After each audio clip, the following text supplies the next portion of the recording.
Welcome to another video from the Outdoor Analyst. Today I've got one that's probably going to surprise most of my subscriber base. I am going to be doing a video about Bark River knives and really kind of what I think about them if you were to buy one today. And I think I'm going to shock a lot of people because I've probably been one of the first critics of Bark River knives out there. I've owned and had literally 100, 200 come through just my life. I've had tons of them come through. They have been crazy amounts. I've pretty much owned them all, multiple ones. And I've had a lot to say about it because I understand quality control because I've had so many in hand. So I've got crazy amounts of experience with them. And a lot of people will think I'm actually fairly negative against them in some cases because of quality control. Well, I'm going to do this video of, well, why you should get a Bark River, I think. And that's really going to be based on, honestly, the type of grinds they do. They do really thin, awesome convex grinds, usually in a full height grind or a Saber Vex, or even in what they call kind of like a Scandi Vex. And what you get with that grind is generally an incredibly slicey knife. And where I'm at in the Midwest, where wood is, I get ripped on all the time for saying, well, we have maple, we have oak, and it's really hard to deal with. And I keep on getting told, well, get some easier wood to deal with. What do you, I have, sure, let me plant a couple billion trees in our forest out here and change the whole map. I can't do that. So with what I have, I really do enjoy a full height convex. It is an incredible, it's an incredible type of knife to have. And Bark River generally gives you very thin tips with a very thin edge. What does that mean? That means you have incredible slicey knives.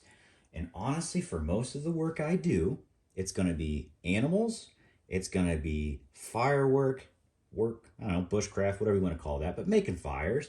And it's going to be camp tasks, kitchen camp tasks. A convex grind is probably the best grind out there to do all of those things the best way possible. V edges are great.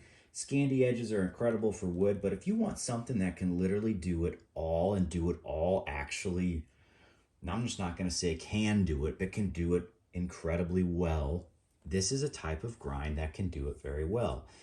It's great at woodwork. This one has a little bit of a flat up top, so it splits pretty well. It's very tough because you get a lot of belly. Well, not belly, but when it comes down to your actual edge, you get a lot of meat behind the edge, even though it's super thin. It makes it fairly strong for what it is. It makes it stronger than a Scandi edge, which if it's a true zero bevel, it's actually a very weak edge. Does it work incredible for wood? Yeah, but you get kind of a weak edge on it. Am I saying I'm not dissing Scandis? I'm not dissing V edges in any way. They have their purpose. They're great. But I think, honestly, one of the best all-around just knife grinds is going to be a full height convex or a Saber Vex. And that's mostly what Bark River does. And they are thin. They generally have thin tips to them. I've gotten rid of Bark Rivers because the tip snapped on them. I've had Crewwear snap because it was just ground too thin. One of my favorite bushcraft knives is, it's going to be the Bark River Tundra. I love this knife. Has a great handle to it. It has incredible thin slicey edge. Is it the toughest edge in the world? No, but it's CPM 3V and it handles that thinness incredibly well. This is kind of a Saber. It's got another flat up top, just like my Bravo 1.25 LT does. It's got a little bit of a flat up there, so it's good for splitting. But then it's also very good for food, and it's incredibly good for feather sticks. These are so thin at the edge, feather sticking is amazing. Splitting kindling is amazing. Doing kitchen camp work. Is it the best at it? No, but it actually is very, very good. One of my absolute favorite hunting knives, the Bark River Gunny Hunter. This thing has a great drop point. It's a full height convex that gets down so thin. boy, does this just zip up deer, zip up big game. I've done buffalo with this, and it was immaculate at it. These are incredible knives. They're incredible grinds. And you know what? The more I kind of go, I realize most of the knives that I still have, another super. This is a Canadian LT in 3V. This is CPM 154. Great steels. This thing is amazing. Most of my handle material, as you're seeing, it's kind of going to be black micarta or green micarta. It's going to be the micartas. Oh man, Mountaineer 2. This has been one of my biggest work knives. I've taken this to work with me hundreds, thousands of times. Thousands of times. It's been used so much at work. Great micarta on there. This one's a thick, beefy, chunky piece of steel, but when it comes down to it, it is crazy thin, but it's CPM crew wear on this one with a fairly decent tip actually on this knife. It's actually not incredibly thin, and it's kind of it's really nice. It's held up very, very well for me. And then one of my favorite knives that kind of got me on this, because I was out testing one of my new a fairly new Gem Coffee knives, which has a V edge. It might be slightly convex, but the grind on it has essentially a secondary bevel. And I took that out in some terrible, horrible, stringy, incredibly dry hardwood to do feathers with. Which one did better feathers versus the Bushcraft Scout, which is an incredibly thin convex edge in MagnaCut. This crushed it. This absolutely crushed that knife for it. Why? Because it has a thinner edge, because it didn't have a secondary bevel. This could just eat up wood, just absolutely ate up the worst wood that I've dealt with in a while. And it got me thinking, gosh darn, convex edges are just immaculate. And here we go again, black canvas micarta. That seems to be a theme for the most part, except for the fancy one, and then this lovely green canvas micarta here. This has got burl wood on it. Really nice, I think maple burl. Either way, really, I love this knife. The Tundra for me, it just gives me the, what do you call it, the fizz. Feels really, really good. I enjoy making, just fires out back with it. It's one of the best camp knives out there. One of the best hunting knives. This is also one of the best hunting knives. It has these finger grooves that are amazing for getting stuff zipped up.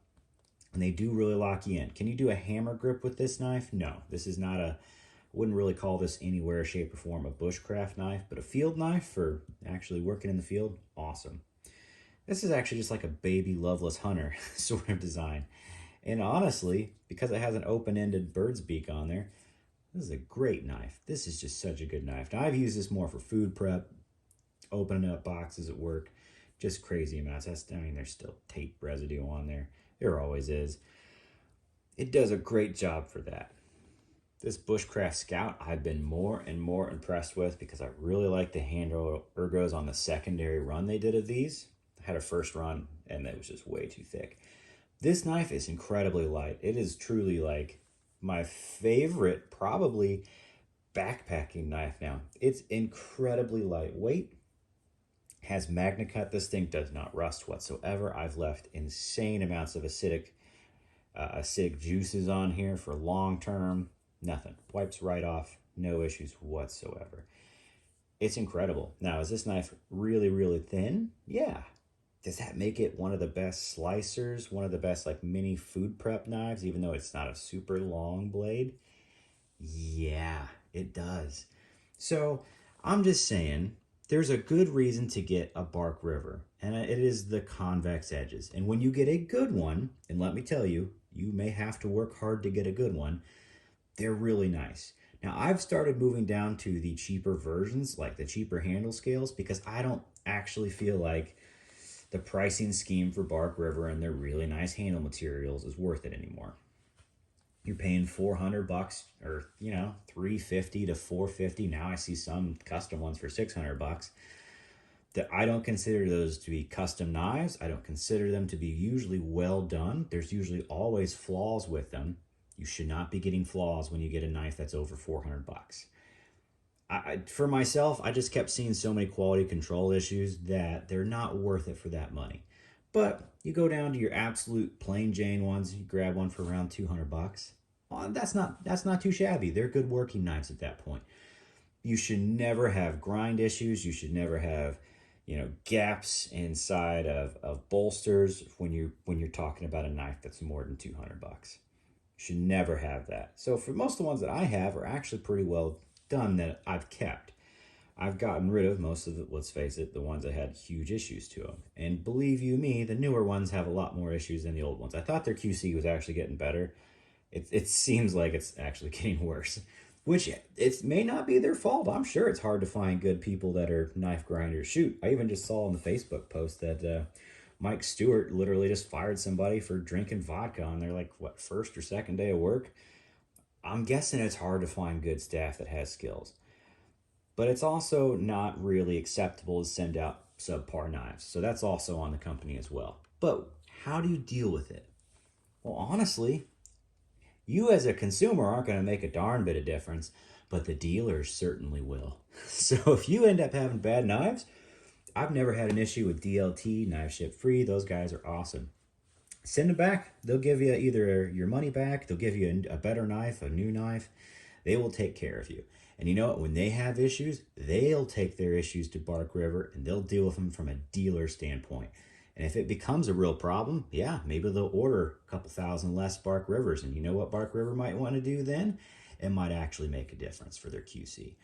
Yeah, granted, there's a lot of other things that happen, but if you want to make a big difference, your dealers are going to be the ones that do that, not you as an individual.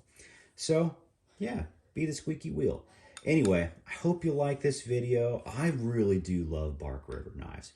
When it comes to their performance, if you get a well done one, thin, slicey, convex works so well for my lifestyle in the Midwest. Hunting, camping, doing bushcraft firework. It is immaculate for that. Matter of fact, it's probably my favorite grind for doing it. I love Scandi grinds, but to be honest, the best all-around grind out there, you're looking at it. It's a good convex edge, and they do a super good, thin, slicey convex edge. Not the toughest knives out there. They're usually thin in the tip generally, and they're usually, they've got some thinner edges. I've still done wild things with this sort of grind. Truly wild, and it's held up really well, and that's why I like it. It's holding up better on really crazy tasks than the Scandi edges do. They usually use fairly darn good steels at Bark River. Now, yeah, fit and finish is a little rough, let's just be honest, but if you can deal with it, and if you are patient enough to find a good one, now there's always going to be someone in the comments that says, I've never had a problem with the Bark River. Guess what? They've probably bought 2 of them in their lives. You're talking to someone who's literally had hundreds come through. I've seen some issues, let me tell you, and the percentages are way higher than other brands. But on the other side, when you get a good one, it is an immaculate, useful knife, at least for where I'm at in my situation, my weather conditions, and what I like to do with it. Oof, I am a fan. So I figured I'd throw that out there. I saw a lot of hate videos lately, and in reality, man, when I popped out just kind of testing knives against it, and really the Bushcraft Scout made me just love how thin, how slicey these edges are. It's immaculate to use, and I'm talking about on some of the worst case situations. Trust me, any knife can be amazing when you have a lovely, slightly green piece of wood that's a pine or something like that. You can do whatever the heck you want with that. You'll never have an issue. You could literally take a terrible knife and make great feathers. That's usually not my life, and I've run into a lot of situations where the weather is atrocious. None of the wood you want to deal with is really good in any way, shape, or form. And having the perfect knife edge geometry and just blade shape and everything can really make a difference, especially if you're trying to do stuff in a rush. Have I been in some sticky situations lately that's made me think, dear Lord, I wish I had a convex edge with me. Why the hell did I bring what I did? Yes, I've been there, and it's annoyed me to death. So it's also made me really respect and enjoy these knives a whole lot more. So, do I love Bark River knives? When you get a good one, yes. Am I annoyed with their quality control lately? Absolutely. Do I hope it gets better? You better believe I do. I hope the best for them. I hope every knife comes out perfect in the future from them. And then I think their prices are completely making sense. But for me, you can see that I'm not spending big money generally on their knives because, you know, they usually do have some flaws in them. And when I buy a really nice knife and put money into it, I expect perfection. You're not going to get that with Bark River. So, but you are going to get a immaculate knife. Usually. Don't you love that? Gotta love the caveats on this one. Anyway, go grab yourself one. If you've never used a full height convex, understand super thin edges, usually super thin tips for what they do. But if that's what you're looking for, ooh la la, it is a beautiful thing to use. All right, thanks for hanging out with me. Like, subscribe. I'll probably start doing videos later on about my favorite knives of the year. It gets more fun that way, and you'll probably see some of these on here for sure. So yeah, if you like this, definitely subscribe. It really does help out the channel. Like, comment. I don't want people bashing Bark River in the comments. I know they have quality control issues. I don't want people who also have never experienced that many saying they're the best knife company in the world. Let's face it, we all know that's not true. And if you've never been there, grab a little more experience. You'll probably change your mind.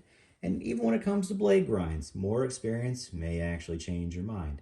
I've been a bandwagon guy before, so I'm not going to say like I know it all, I'm the best person. I was a bandwagon Bark River person. You better believe it. I've been a bandwagon dark timber person. And you know what? I got older. I got wiser. I've spent years working with tools, and I've come to realize there's good, there's bad, and just about everything. Just kind of just know it, know what you're getting into, and it can be a great time. These are great knives. I truly love all of them. They have worked very, very well for me. So, I hope this was helpful in some way. I hope it maybe just put your mind at ease, maybe a little more. I'm not saying you're going to get a great knife from Bark River on your first try. You might, and I hope you do. And I hope we all do from here on out, to be honest with you. So there we go. Have a great weekend, and I wish you the best outdoors in the woods. Hunting right now, hunting season have just taken off across the country. Fill those freezers, gents. Have a great time.